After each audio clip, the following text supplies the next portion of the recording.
పెద్దపల్లి జిల్లా కేంద్రానికి బైపాస్ రోడ్డును ప్రభుత్వం పెద్ద కల్వల గ్రామంలోని ప్రభుత్వ డిగ్రీ కాలేజీ నుండి ప్రారంభించడానికి స్థలాన్ని నిర్ణయించి శిలాఫలకం వేసి ప్రారంభించినాక స్థలం నుండి కాక తిరిగి హుస్సేన్ మియా వాగు ప్రాంతం నుండి అయితే బాగుంటుందని తిరిగి సర్వే ప్రారంభించాక ఆ ప్రాంత రైతులు తీవ్రంగా ప్రతిఘటిస్తున్నారు.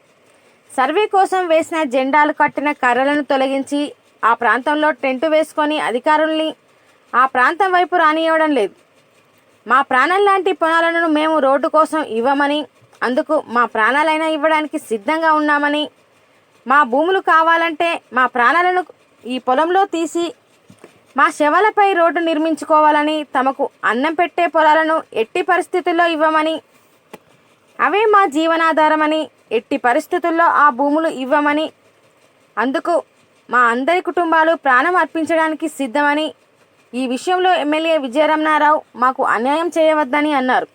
మా పొట్టలు కొట్టవద్దని, గతంలో సర్వే చేసిన స్థలం నుండే రోడ్డు నిర్మాణాన్ని ప్రారంభించి పూర్తి చేయాలని ఆ ప్రాంత రైతులు కోరుచున్నారు.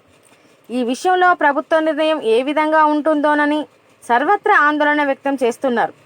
లేని పక్షంలో కలెక్టరేట్ ముందు పెద్ద ఎత్తున ధర్నాలు, రాస్తారోకాలు చేస్తామని, అవసరమైతే ఆమరణ నిరాహార దీక్ష చేపడతామని రైతులు పేర్కొన్నారు.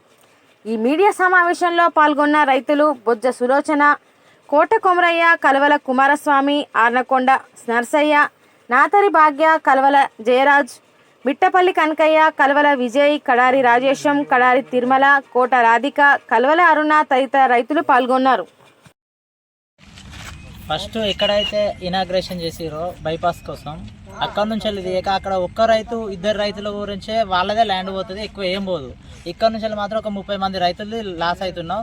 ఉన్నదే గది ల్యాండ్, అదే పోతున్నది. మాకు అది తప్ప జీవనోపాధి లేదు. కాబట్టి ఎమ్మెల్యే గారు కానీ కలెక్టర్ గారు కానీ మా మీద దయ చూసి ఇక్కడ నుంచి కాకుండా ఫస్ట్ ఎక్కడైతే ఇనాగ్రేషన్ చేసారో అక్కడ నుంచి వెళ్ళి బైపాస్ తీసుకోవాలి. లేదు అని అంటే ఇంకొక ఆప్షన్ ఉంది, ఆ చిన్న కల్వల తర్వాత నుంచి వెళ్ళి మిషన్ భగీరథ ఉంది కదా, అటు నుంచి వెళ్ళి కానీ తీసుకొనియండి.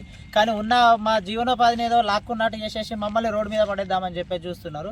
ఇది మాత్రం కరెక్ట్గా కాదు. సో మాకు ఎమ్మెల్యే కానీ కలెక్టర్ కానీ ఇది ఒక్కటి మాత్రం మాకు పరిష్కరించాలని చెప్పేసి ఇలా మేము మాత్రం చావు తప్ప మరొకటి లేదు. ఎందుకు అని అంటే మాకు ఉన్నదే ఇది పోయింది అని అంటే మాత్రం ఇక మాకు అది మరణమే శరాన్ని ఏమన్నట్టు.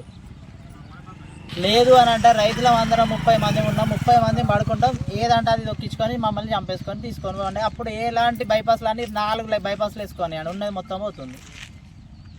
చెప్పుగా పెద్ద కలవల. నా పేరు కోట కొమరయ్య. ఇంతో ముందు అక్కడ శంకుస్థాపన చేసేది డిగ్రీ కాలేజీ నడుమ గోదావరికి. అక్కడ సర్వే ఆర్ఎంపీలు సర్వే చేసేది, కనీళ్ళు వాకేది. అక్కడ ఏమన్నారంటే ఎమ్మెల్యే గారు, ఆర్డీఓ గారు, కలెక్టర్ గారు, ఎంఆర్ఓ గారు అందరు వచ్చారు. అందరు వచ్చి అక్కడ రోడ్డు సర్వే చేసినాం. 150 ఎకరాలు సర్వే అయింది. 82 కోట్లు శాంక్షన్ అయినాయి. 12 కిలోమీటర్ల 100 మీటర్ల అని తీసిరు. అన్నీ మా ప్రజల మూట మొత్తం చేసిరు. వాళ్ళు చేసినాక అక్కడ లోపల వాళ్ళు పక్కపండి భూములతో ఏం జరిగిందో ఏమైందో మళ్ళీ కొత్త సర్వే మాకు ఇప్పుడు కొత్తగా చెప్తారు. మా రైతుల భూములకి చెప్తారు. మా రైతులను బాగా నష్టపోతాను. మేము కష్టపడి బతికి వ్యవసాయం మీద బతికేటోళ్ళం. మాకు వ్యవసాయం తప్ప మాకు వేరే ఏమి లేదు. వ్యవసాయం తప్పితే మేము మా భూములు పోతే మేము మందు తాగిస్తాం. నాది ఎకరన్నర భూమి ఉన్నది సార్. ఇక్కడ ఎకరన్నర భూమి మొత్తం పోతుంది గోదావరి అది.